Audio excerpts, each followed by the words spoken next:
नमस्कार विद्यार्थी मित्रांनो, माझं नाव गौरव माळी आहे आणि मी सिमिसॉफ्ट टेक्नॉलॉजीज यांच्यातर्फे तुमच्यासाठी ESP किटबद्दल काही माहिती देणार आहे. तर आपल्या किटमध्ये joystick, potentiometer, tactile switches, ESP32 cam module, ME module असे बऱ्याच प्रकारचे कॉम्पोनंट्स तुम्हाला पाहायला भेटतील आणि ह्या कॉम्पोनंट्सचा उपयोग करून तुम्ही वेगळे प्रोजेक्ट्स करू शकता.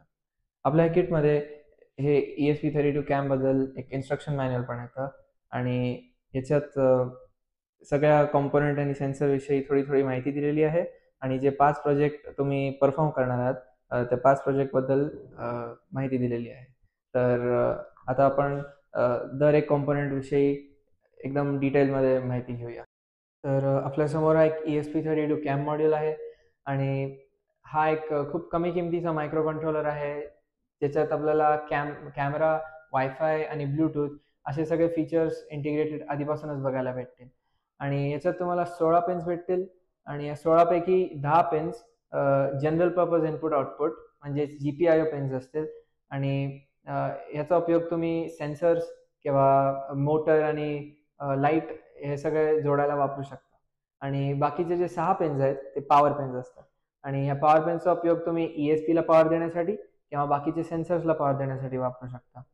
आणि ESP कॅम मॉड्यूलवरती तुम्हाला एक मेमरी कार्ड स्लॉट सुद्धा भेटेल आणि ह्या मेमरी कार्ड स्लॉटमध्ये जर तुम्ही कार्ड टाकला तर त्याच्यातला डेटा ESP नाही रीड करू शकत, पण जर तुम्ही फोटो किंवा व्हिडिओ काढला तर तो त्या मेमरी कार्डवरती सेव्ह होईल आणि ह्याच्यावर तुम्हाला एक LED फ्लॅश पण भेटेल. तर अंधारात जर तुम्हाला फोटोज किंवा व्हिडिओज काढायचे तर हा फ्लॅश मदत करतो आणि ESP कॅम मॉड्यूलवरतीच तुम्हाला एक रिसेट बटन भेटेल ज्याच्यावरती RST असं लिहिलेलं असेल आणि हा बटन प्रेस केल्यावर जो कोड त्याच्यावर अपलोडेड आहे तो सुरुवातपासून रन व्हायला सुरू होईल आणि ESP ला जर तुम्हाला पॉवर द्यायची आहे आणि तुम्हाला कोड द्यायचा आहे तर त्याच्यासाठी कुठल्याच प्रकारचा पोर्ट नाही देत. तर त्याच्यासाठी तुम्ही 2 टेक्निक वापरू शकता. एक तर तुम्ही USB टू TTL कन्व्हर्टर वापरू शकता किंवा मग तुम्ही ESP32 कॅम MB मॉड्यूल वापरू शकता. तर आपल्या किटमध्ये आपण ESP32 कॅम MB मॉड्यूल देतो आणि ह्याचा फायदा असा आहे की ESPचे सगळे पिन्स कॅम MB मॉड्यूलला सोबत जोडता येतात आणि त्याच्यावरती एक मायक्रो USB पोर्ट आणि 2 बटन असतात इनपुट आउटपुट 0 आणि रिसेट.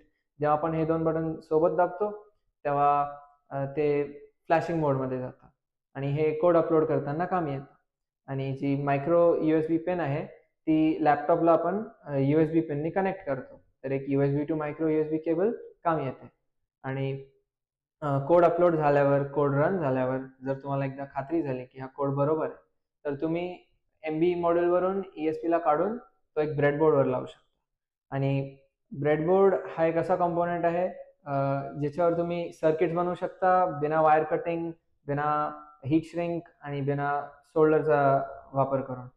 तर ESP तुम्ही ब्रेडबोर्डवर लावता आणि कनेक्शन्स करण्यासाठी तुम्ही जम्पर वायर्स वापरता. तर हे जम्पर वायर्स 3 असतात. एकतर मेल टू मेल किंवा मेल टू फिमेल किंवा फिमेल टू फिमेल आणि हे तिन्ही वायर्स आपण आपल्या किटमध्ये देतो आणि हे सगळे कनेक्शन्स आपण एक पॉवर सप्लायला करतो. तर पॉवर सप्लाय आपला MB102 पॉवर सप्लाय मॉड्यूल देतो आणि हा ग्रिडला कनेक्टेड असतो एका अडॅप्टरने, DC अडॅप्टर जो 7 ते 10 व्होल्ट पर्यंत आउटपुट देतो आणि जी MB102 पॉवर सप्लाय मॉड्यूल आहे त्याच्या आउटपुटला तुम्हाला 2 आउटपुट असतात, एक तर 3.3 व्होल्ट किंवा 5 व्होल्ट. पण आपला ESP32 कॅम मॉड्यूल चालवण्यासाठी तुम्हाला कमीत कमी 5 व्होल्टचा सप्लाय लागतो. मग जर तुम्ही MB मॉड्यूलच्या 5 व्होल्टला ESPच्या 5 व्होल्टशी जोडलं आणि ग्राउंडला ग्राउंडशी जोडलं तर तुम्हाला पॉवर देता येते ESP ला आणि मग बाकीचे कनेक्शन सुद्धा सेन्सर्स वगैरे लावता येतात आणि हे झाल्यावर तुम्ही कोड रन करू शकता आणि तो एक वायफायवरती कनेक्ट होईल आणि ह्या वायफायवरती जोडलेले सगळे डिव्हाइसेस तुमचं कॅमेरा स्ट्रीम पाहू शकतात. तो फोन असू द्या किंवा लॅपटॉप किंवा PC. मग अशा प्रकारे आपण ESP32 cam, ESP32 cam MB, power supply module, jumper wires, breadboard अशा सगळ्या कॉम्पोनंट विषयी माहिती घेतलेली असून आपण आता सेन्सर्सकडे वळूया. हे सगळे कॉम्पोनंट काही भागांमध्ये डिवाइड केलेले आहेत. तर त्याच्यात sensors, displays, input devices, actuators, processing devices आणि मिसलेनियस म्हणजे इतर काही डिव्हायसेस अशामध्ये कॉम्पोनंट डिवाइड केले. तर सर्वात पहिले आपण सुरू करू सेन्सर सोबत. तर सेन्सर्समध्ये सर्वात पहिला सेन्सर आहे आपला LDR.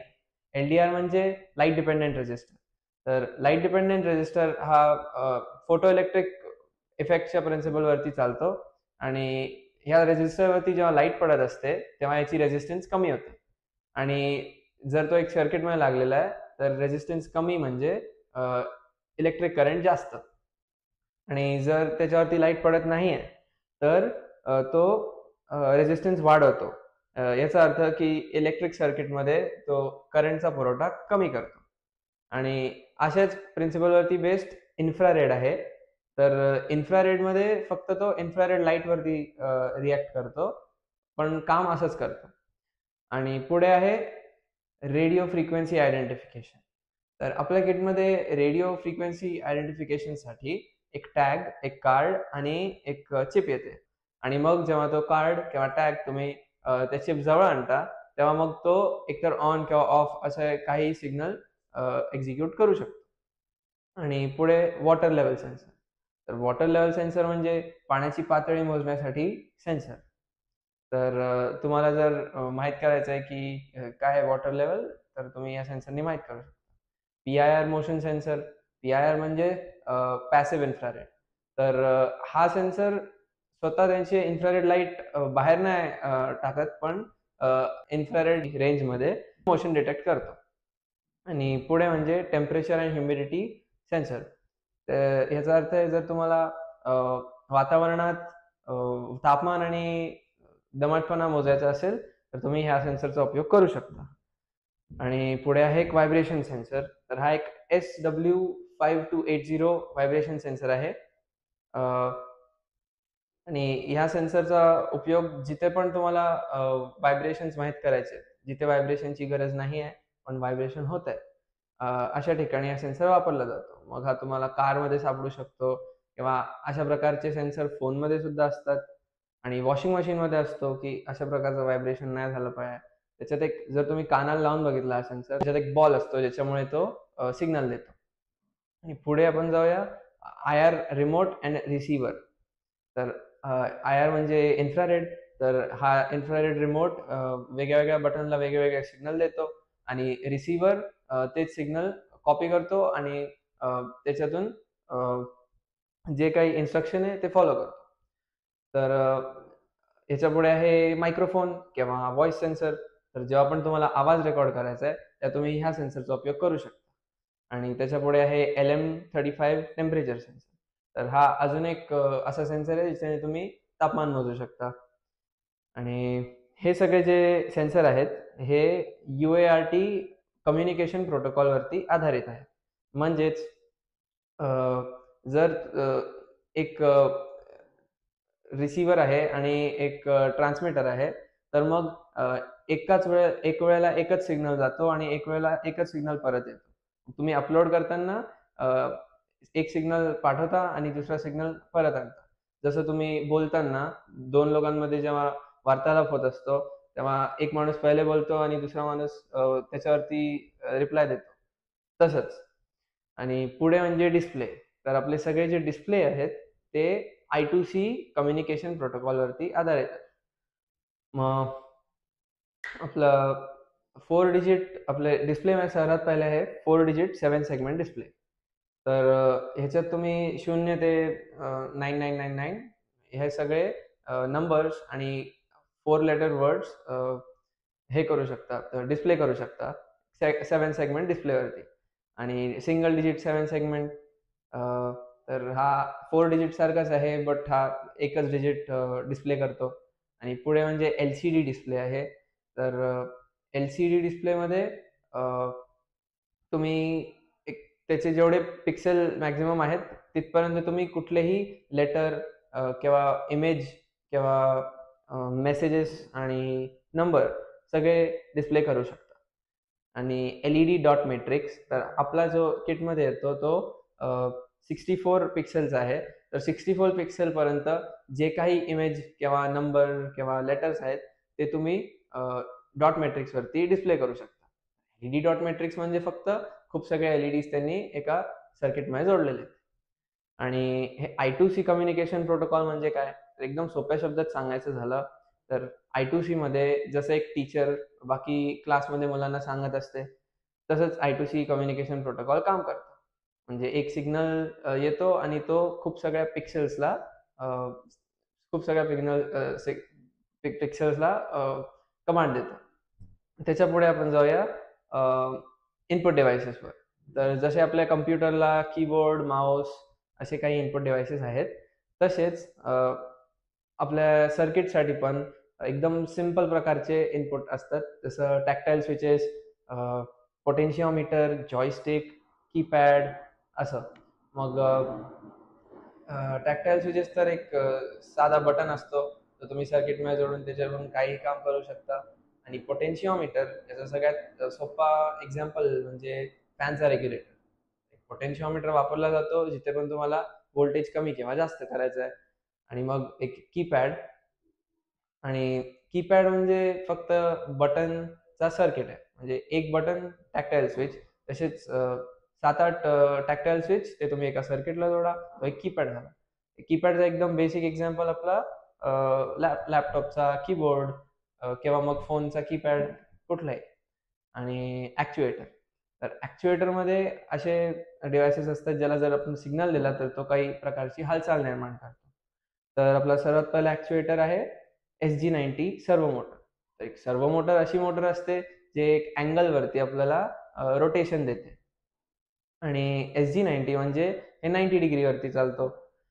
आणि स्टेपर मोटर, तर स्टेपर मोटर तिथे तिथे वापरली जाते जिथे आपल्याला स्टेपमध्ये रोटेशन पाहिजे असतं. मग मोठे मोठे वॉल क्लॉकमध्ये स्टेपर मोटर वापरू शकता, किंवा मग स्कॅनर्स आणि प्रिंटर्समध्ये तुम्ही स्टेपर मोटर वापरू शकता. आणि रिलेज, तर जिथे पण तुम्हाला ऑटोमेशनची गरज आहे, होम ऑटोमेशन, तिथे रिलेजचं खूप महत्त्वाचं काम असतं. रिले म्हणजे काही नाही, एक स्विच असतो आणि त्याला तीन टर्मिनल्स असतात, नॉर्मली ओपन, नॉर्मली क्लोज आणि ग्राउंड. मग हे तुम्ही वायरलेसली पण कंट्रोल करू शकता किंवा मोशननी कंट्रोल करू शकता किंवा एक मेकॅनिकल स्विचनी कंट्रोल करू शकता. तर रिले फक्त हा सिग्नल पुढे ट्रान्सफर करतो. आणि पुढे म्हणजे प्रोसेसिंग डिव्हाइसेस. तर प्रोसेसिंग डिव्हाइसेस कुठल्या तरी सिग्नल्स घेतात आणि एक जो रिक्वायर्ड आउटपुट आहे तो देतात. मग स्टेपर मोटर चालवण्यासाठी तुम्हाला स्टेपर मोटर ड्रायव्हर लागतो. मग हे स्टेपर मोटर हे नॉर्मल ESPला सिग्नल्स इनपुट आउटपुटमध्ये देतात आणि स्टेपर मोटरवरून अॅनालॉग सिग्नल्स घेतात. आणि SN74HC595 IC हा IC वापरला जातो मायक्रो कंट्रोलर्सचे इनपुट किंवा आउटपुट पिन्स वाढवण्यासाठी. आणि पुढे आहे RTC मॉड्यूल. तर RTC मॉड्यूल म्हणजे रिअल टाइम क्लॉक मॉड्यूल. तर जिथे पण तुम्हाला वेळ बरोबर कॅल्क्युलेट करून ठेवायची आहे आणि तुम्हाला इलेक्ट्रिसिटी नाही आहे, तर तुम्ही त्याच्यातच सेल टाकून रिअल टाइम क्लॉक मॉड्यूलने टाइम बरोबर ठेवू शकता. पुढे म्हणजे इतर इतर काही कॉम्पोनंट जे आपल्या किटमध्ये तुम्हाला पाहायला भेटतील. तर रेजिस्टर, तर आपल्या किटमध्ये 3 रेजिस्टर येतात, 220 ओम, 1K आणि 10K. आणि LEDs, तर 3 LEDs येतात, एक रेड, ग्रीन आणि येलो. आणि बझर, तर बझर पण आपल्या किटमध्ये 2 प्रकारचे येतात, पॅसिव्ह आणि ॲक्टिव्ह. तर पॅसिव्ह बझर म्हणजे त्याच्यात ऑल्टरनेटिंग करंट आणि डायरेक्ट करंट तुम्ही दोन्ही पास करू शकता. आणि ॲक्टिव्हमध्ये तुम्ही फक्त डायरेक्ट करंट पास करू शकता. आणि तशाच प्रकारे जर ऑल्टरनेटिंग करंट असला तर मग तो आवाज कमी जास्त होतो. बट एक ॲक्टिव्ह बझरमध्ये आवाजचा सिग्नल तसाच राहतो. आणि RGB LED मॉड्यूल, तर जसे एक एक कलरचे LED आपण पाहिले, तसंच RGB LED मॉड्यूलमध्ये 3 कलरचे सिग्नल एकदाच तुम्ही देऊ शकता. आणि त्याच्यासाठी रेड, ग्रीन, ब्लू असे तुम्हाला 3 टर्मिनल सापडतील आणि एक ग्राउंड. मग हे तिन्ही कलर तुम्ही फीड करत गेले तर त्याच्या कॉम्बिनेशननी तुम्ही किती वेगळे कलर बनवू शकता आणि तो ते LED आउटपुटला देईल. तर आपले सगळे सेन्सर्स, मोटर्स आणि इनपुट डिव्हाइसेस आणि आउटपुट डिव्हाइसेस म्हणजेच डिस्प्लेस कव्हर झालेले आहेत. आणि याच्या पुढे आपण सुरू करूया की ESP ला Arduino IDE वरती कसं चालवायचं.